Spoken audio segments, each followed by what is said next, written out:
शुक्रिया। Shri Vijay Sai Reddy ji.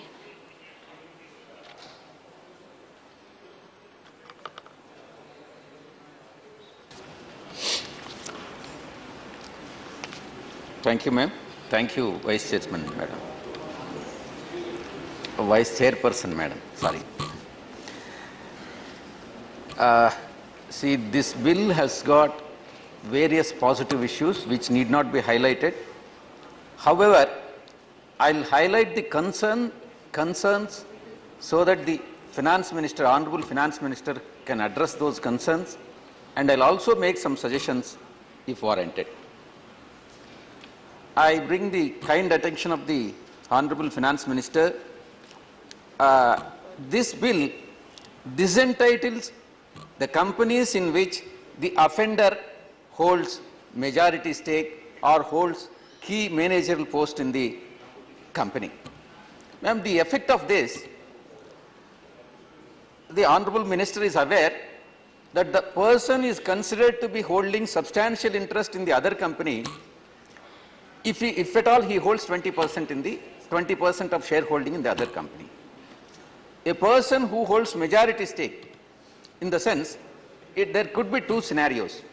One is a person who holds 51%, is absolute majority stakeholder.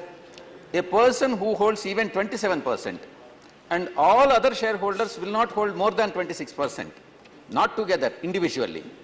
Then also he will be holding majority stake in the company or sizable stake in the company. See, what is the effect of this particular provision is, a person who holds majority stake or an offender who holds majority stake or key managerial position in the company, when the bill disentitles the company, then the other shareholders will not have any rights, and they lose the rights because ultimately it is the shareholders who are the owners of the company, and when all other shareholders are disentitled and they lose the rights, what will happen? What is the effect of the effect of which is the shareholders, the minority shareholders will not have any rights even of the minority stakeholders, minority holding rights. I hope Honorable Finance Minister has understood this, and this has to be addressed, ma'am.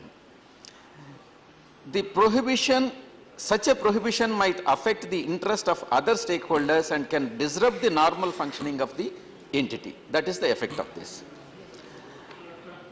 In case of high economic, next point is, in case of high value economic offences, there are often large defaults at multiple places.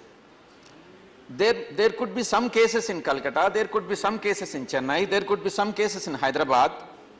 Because of the multiplicity of proceedings may lead to conflicting orders from different courts.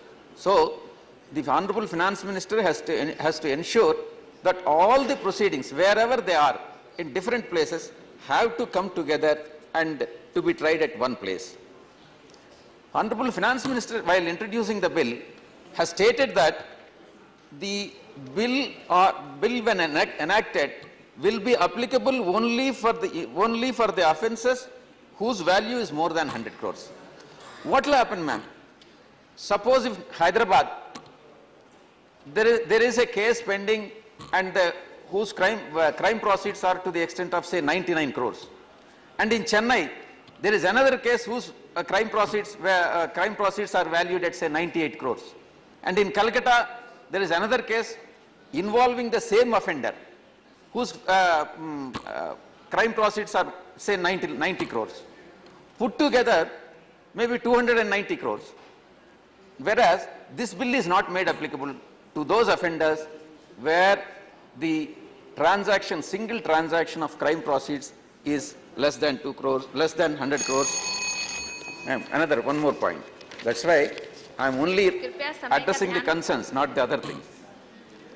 The assets confiscated by enforcement agencies and courts are termed as distressed properties. The minute you call it as distressed properties, such properties would rarely find the buyers. This might fail to cover the total cost of the losses. For example, Sahara Ambi Valley and the Corporate Office of Default of Kingfisher Airlines failed to garner the bids for this reason only, because of the because of the buyer's dispute despite multiple accounts. I suggest that a mechanism should be found out to derive the goods value of all confiscated assets to ensure that the losses of the creditors are minimized, madam. Last point.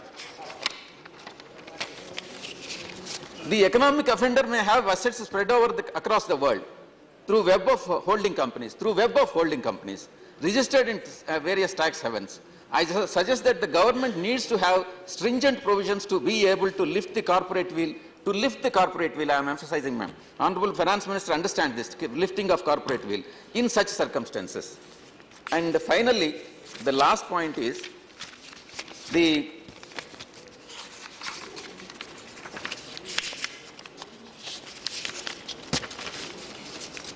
this is final and important, ma'am. Once a person has been declared as a fugitive economic offender, FEO, any court in India can deprive the person from filing or defending a civil suit. That is what the Finance Minister has, Honorable Finance Minister has stated. According to me, there are certain fundamental rights which cannot be taken away from any person. That is, those are the fundamental rights which are given to an individual Indian citizen by virtue of the constitutional provisions. Finished, ma'am. Last. A person Please conclude. will be considered as innocent until he is proved guilty. So when a person, until he is proved guilty, he will be considered as an innocent. When a person is innocent, still the trial is going on. When the trial is going on, and